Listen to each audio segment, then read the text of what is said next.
I believed my marriage to Sarah was perfect. For 8 years, we shared a beautiful home in Chicago, built successful careers, and made plans for our future together. But one ordinary afternoon, while doing a simple load of laundry, I discovered something that would shatter everything I thought I knew about my wife and our relationship. The tattoo I accidentally saw was more than ink on skin. It was the ultimate symbol of disrespect and betrayal. Before I continue this heartbreaking story, let me know where you are watching from in the comments below. Hit that like and subscribe button if you have ever had your trust completely shattered by someone you loved. I am Ahmed, a 35-year-old software engineer born and raised in Chicago. My parents immigrated to America before I was born, instilling in me strong values of loyalty, hard work, and family commitment. These principles guided my life and shaped my expectations for love and marriage. I met Sarah at my college friend Brian's housewarming party 10 years ago. She walked in wearing a blue sundress, her laughter filling the room before I even saw her face. We ended up talking for hours on the balcony, discovering our shared passions for travel, trying new restaurants, and hiking. By the end of the night, I knew there was something special between us. Our courtship was like something from a romance novel. We took long walks along Lake Michigan, planning our future as the waves crashed against the shore. Weekend trips to Wisconsin became our escape, exploring small towns and staying at charming bed and breakfasts. At home, we would spend evenings cooking elaborate meals together, dancing in the kitchen to our favorite songs. When I brought her home to meet my parents, they embraced her immediately.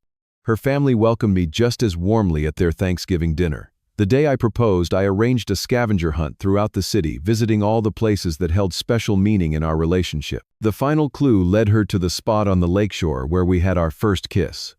As the sun set over the water, I got down on one knee, and the joy in her eyes when she said yes seemed absolutely genuine. Our wedding day remains one of my most cherished memories. We chose a beautiful venue overlooking Lake Michigan. Sarah looked radiant walking down the aisle, and her vows brought tears to everyone's eyes. She promised to be loyal forever, to choose me every day, to build a life of honesty and trust. I believed every word. After the wedding, we focused on building our life together. We purchased a beautiful 3-bedroom home in a Chicago suburb with a backyard perfect for the children we planned to have.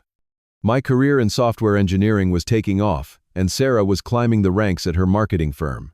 We supported each other through every professional challenge and celebrated every success. Our friends often commented on how we seemed to have it all figured out. For the past year, we had been trying to have a baby. We attended fertility consultations together, and Sarah seemed genuinely excited about starting a family. She would send me links to nursery furniture and cute baby clothes, discussing names and parenting philosophies.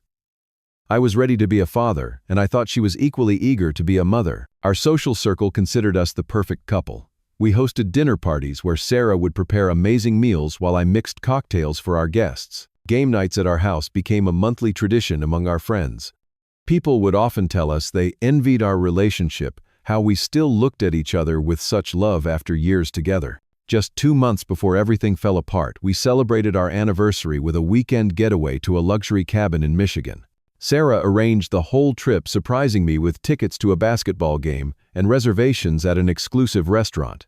That weekend, she seemed completely in love, attentive, and present.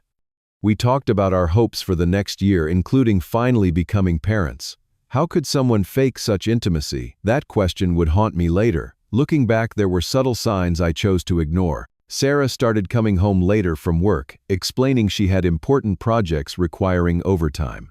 She bought new clothes more stylish and expensive than her usual preferences. Her phone acquired a new password, and she would take calls in another room. Our intimate life had decreased with Sarah, often claiming exhaustion or headaches. But I dismissed these warning signs, attributing them to work, stress, or health issues related to our fertility journey. I believed our foundation was too strong to worry about such things. I trusted my wife completely. That was my first mistake. It was a normal Tuesday afternoon in April. Spring had finally arrived in Chicago, bringing with it a sense of renewal and optimism. I was working from home that day, finishing up a major software project while Sarah was at the office. During my lunch break, I noticed a pile of laundry in the bedroom and decided to wash it as a nice gesture for my hardworking wife. As I sorted through the clothes, I found several receipts in the pockets of Sarah's pants. One was from an expensive restaurant downtown that I had never heard of, and another was a hotel charge, just 3 miles from our home. I stared at them, confusion washing over me. Why would Sarah visit a hotel so close to our house? Was she organizing a surprise event, planning something for my upcoming birthday? I decided to ask her casually that evening, assuming there must be an innocent explanation. Later that day, while Sarah was taking a shower, her phone lit up on the nightstand. I had never been the type to snoop, but the preview of a text message from someone named Mark from work caught my eye. "Last night was amazing. Cannot wait to feel your skin against mine again." My stomach dropped. There was no Mark in her marketing department that I had ever met during company events. I sat on the edge of the bed, my mind racing. Should I respect her privacy and ignore what I had seen? Or should I address the growing suspicion gnawing at me? That night I could barely sleep, watching Sarah breathe peacefully beside me, wondering if everything between us had been a lie. The next morning I checked our joint credit card statements online. A pattern emerged that I had overlooked for months. Charges at hotels, restaurants, and even a jewelry store that had never been mentioned. When Sarah left for work, I called in sick and spent the day in a daze trying to make sense of what was happening to my marriage. That evening, I confronted Sarah with the receipts and unusual credit card charges. Her reaction told me everything I needed to know.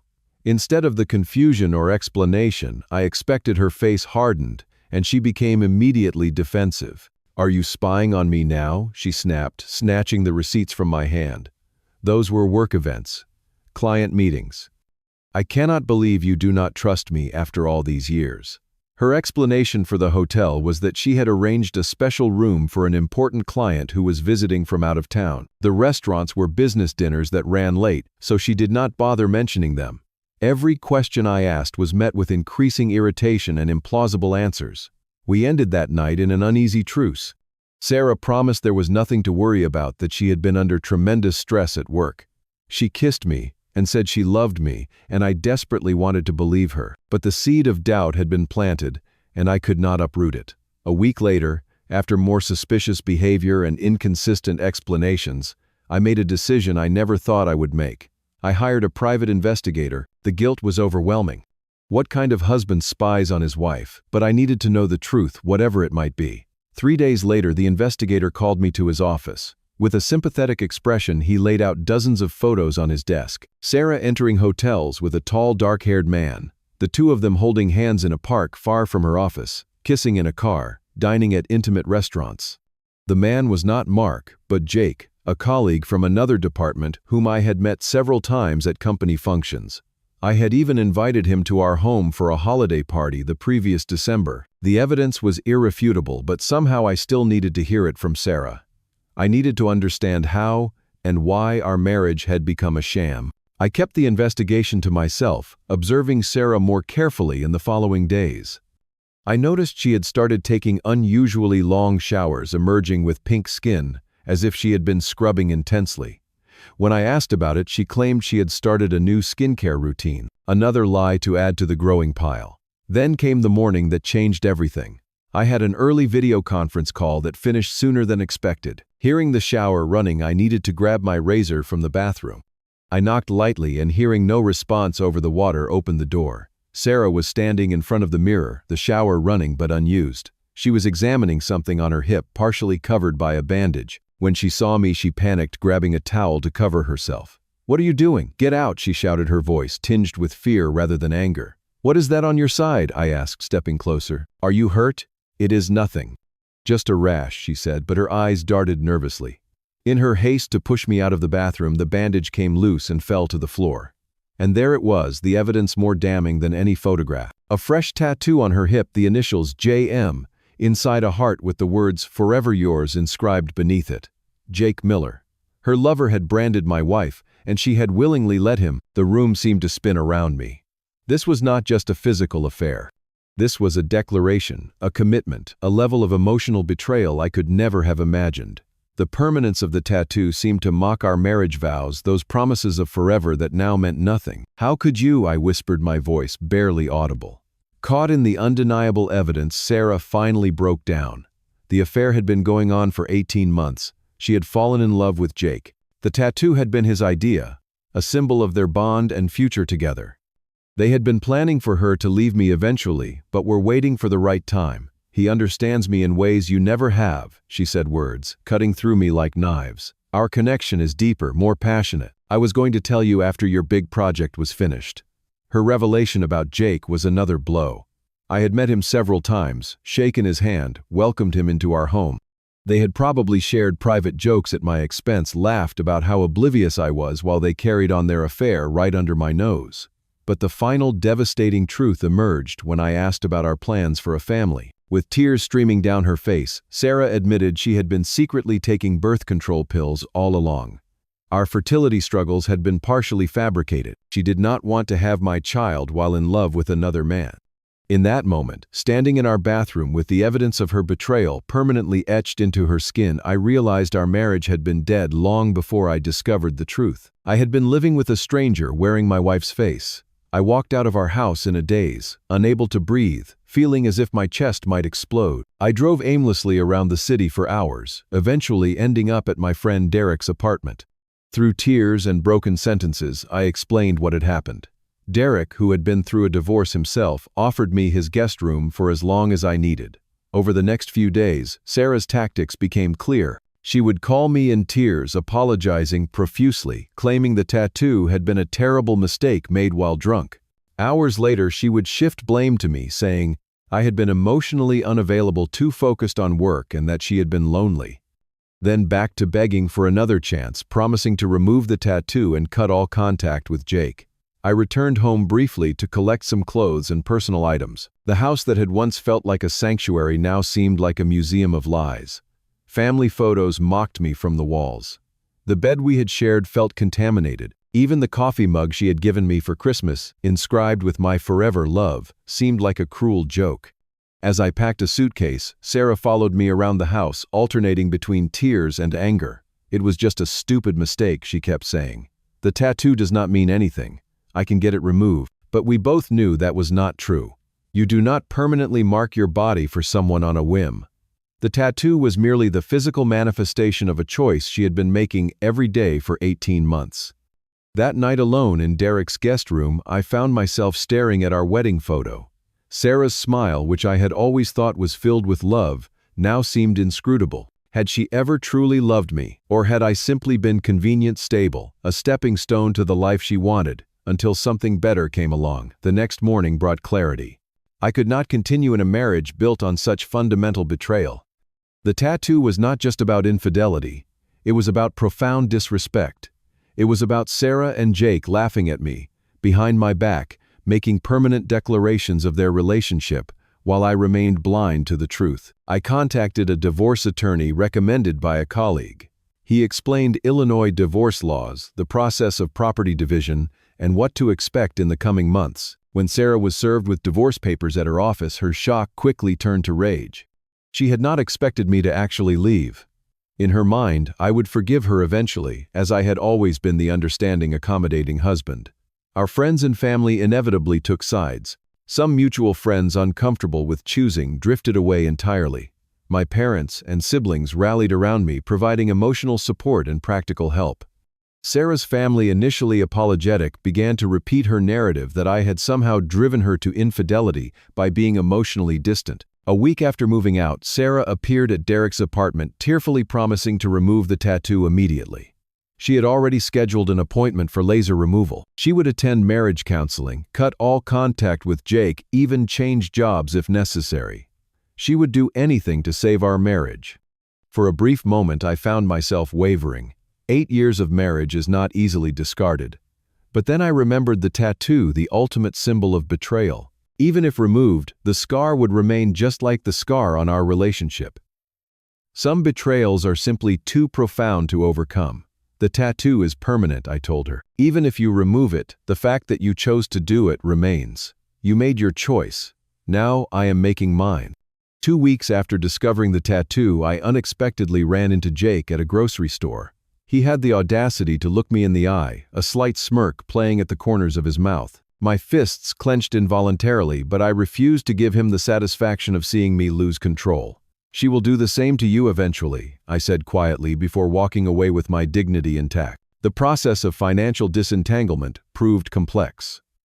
Our joint accounts, mortgage, retirement savings, and shared investments all needed to be divided.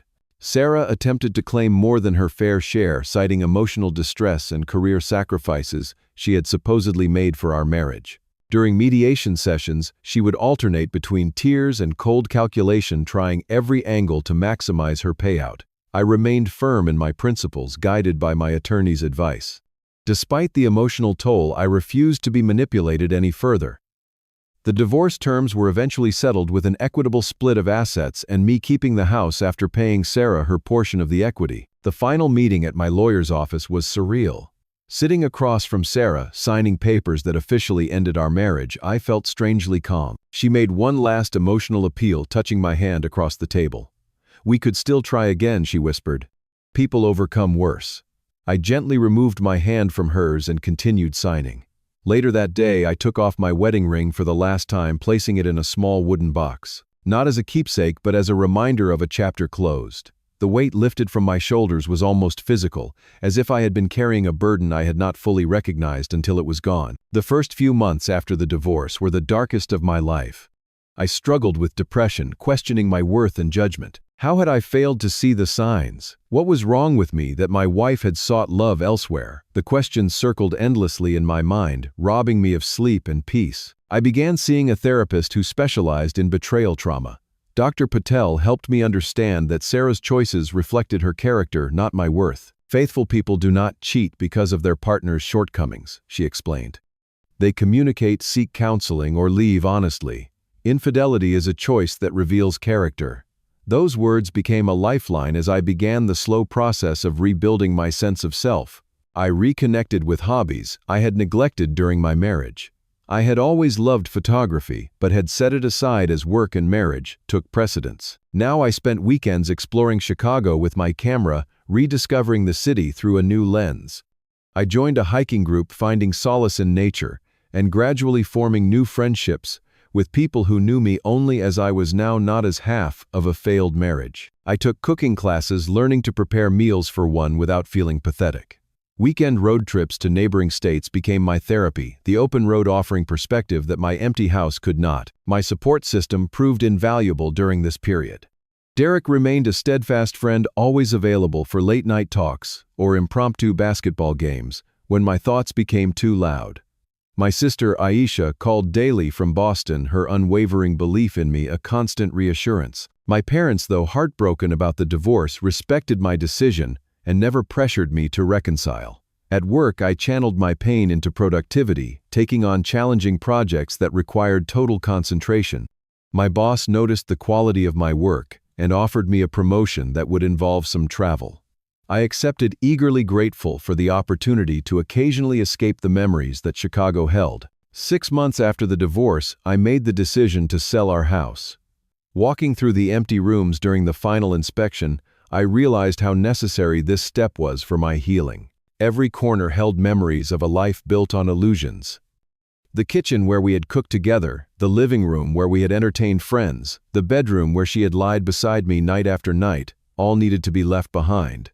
My new apartment in a different neighborhood became a fresh canvas.